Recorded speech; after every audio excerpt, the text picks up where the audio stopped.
On March 22, 1979, on a clear blue sky sunny day, a majority of San Antonio civilians and Air Force personnel were at Kelly Air Force Base awaiting for a Boeing 747 cargo airplane to land at the base. On this Boeing 747 cargo airplane held the next generation of space travel technologies that will revolutionize space travel itself. American photographer Joel Sternfield was on top of one Kelly Air Force Base buildings, ready for a beautiful photo shot that would mark the next generation of space travel. Once the Boeing 747 finally arrived at Kelly Air Force Base, Mr. Joel took the photo, and this photograph has become one of the hallmarks of the Space Shuttle missions that ran from the 1980s to the 2010s. Kelly Air Force Base would be one of the many Air Force bases that the 747 would transport the Space Shuttle to. Looking into the history of Kelly Air Force Base reveals the incredible history that has been forgotten by the city of San Antonio. I am your host, Streetlight Historian, and I will be covering this fascinating history of Kelly Air Force Base.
In this video, I will be covering the history of Port San Antonio that was once known as Kelly Air Force Base. Similar to Brooks Air Force Base that held the School of Aerospace Medicine, Kelly Air Force Base was in fact a juggernaut in itself. Kelly would be the Air Force headquarters for repairing aircrafts from the smallest to the largest. To understand this incredible history, we must start at the beginning of the formation of Kelly Air Force Base itself.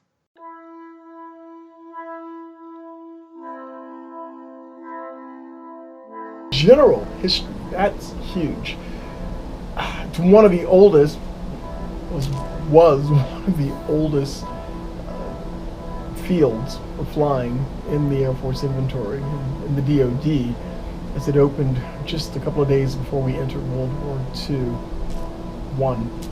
That's how old it is. So, wow. So it started as a training base for young pilots. We were training these pilots, and actually, that was really the key area there, because Benjamin Falloy, when he came to San Antonio, specifically to Fort Sam Houston to learn to fly, and I say learn to fly, he bought the Army's only airplane, and then he trained other people how to fly.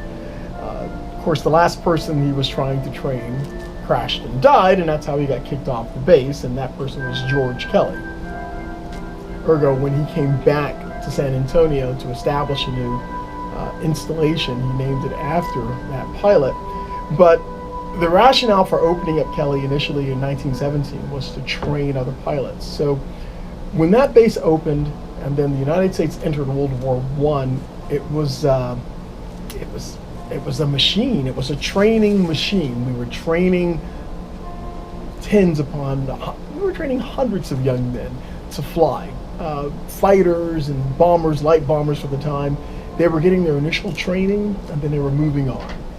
Now, this occurred from when we opened in 1917 through around 1943-44, when the last of the flying training operations left Kelly, because something larger had taken over Kelly, and it was the depot work.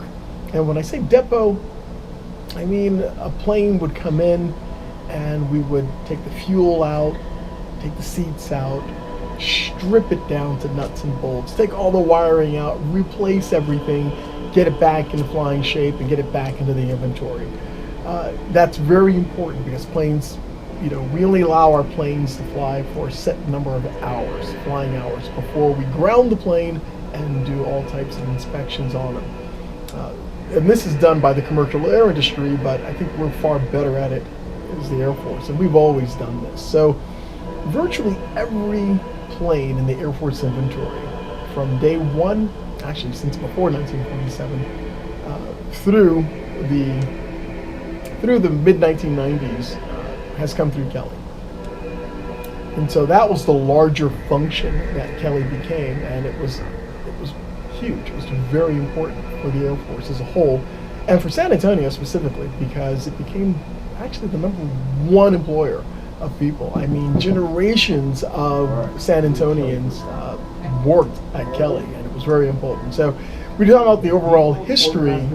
There were some great points, neat things that occurred at Kelly throughout the decades. But we're talking about flying training to begin with, and then its transition to a depot. That pretty much encapsulates the history there.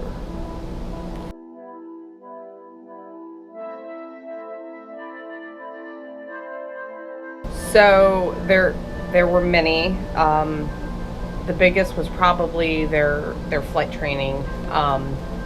In 1917, when the base was opened, it was unofficially divided into two fields, Kelly Field number 1 and Kelly Field number 2. And then in 1923, they officially divided them. Kelly Field number 1 became Duncan Field, who was named after Thomas Duncan, who died in a plane crash in DC. And then Kelly Field number 2 just became Kelly Field.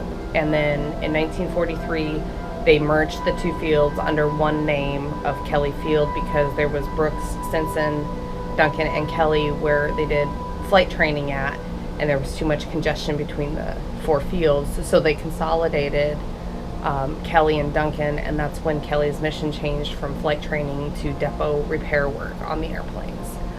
And then there were the biggest events that I know about were all the dignitaries that came through. Pershing was at Kelly in 1920. We had a whole bunch of presidents and foreign dignitaries come through. In 1989, the first animals for SeaWorld of San Antonio flew in, and they flew into Kelly because of the close proximity to the park and the size of the runway. Kelly's runway was bigger than the San Antonio airports. Carter was here, Clinton was here, both Bushes were here, or flew into Kelly at least, because they were they had the runway close to Lackland. And of course, the other big, huge event that impacted Kelly was the BRAC process, when it got put on for BRAC in 1995, and there was a lot of civil protests and lining of the streets to help save Kelly, because Kelly was a major employer for San Antonio for over 100 years. So people were going to lose their jobs because they were going to be given to the city, and the city never owned it until BRAC.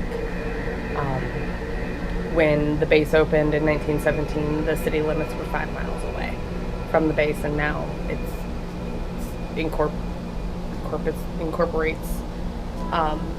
the base, and it owns part of it now.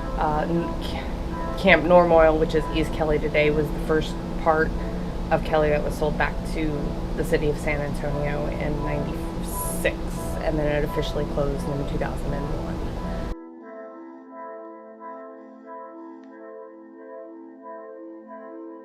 Okay, Kelly, you're looking at a juggernaut. You're looking at an institution, and it's probably right for me to call Kelly an institution, a former institution, where there were mainly civilians who worked there. Yes, there were plenty of uniformed people there, but mainly civilians because of the work that was accomplished there. It was a depot. They saw pretty much every airframe the Air Force had from, we'll say from the 20s through, their closure in the late 90s, actually when it closed in 2001, but every airframe came through there for major overhaul. And when I say that, they took all the bolts out, they took the wings off, the engines off, they cleaned everything and built it back up again. Well, that was mainly civilians that were doing that job. And when you look at Kelly, you're looking at a place where generations of San Antonians worked and made a great, maybe not so great, but made, a very acceptable middle class wage. And so when the announcement came for closing Kelly, you saw protests. You heard very angry people in the city of San Antonio. And it was one of the first things that I heard when I first got here.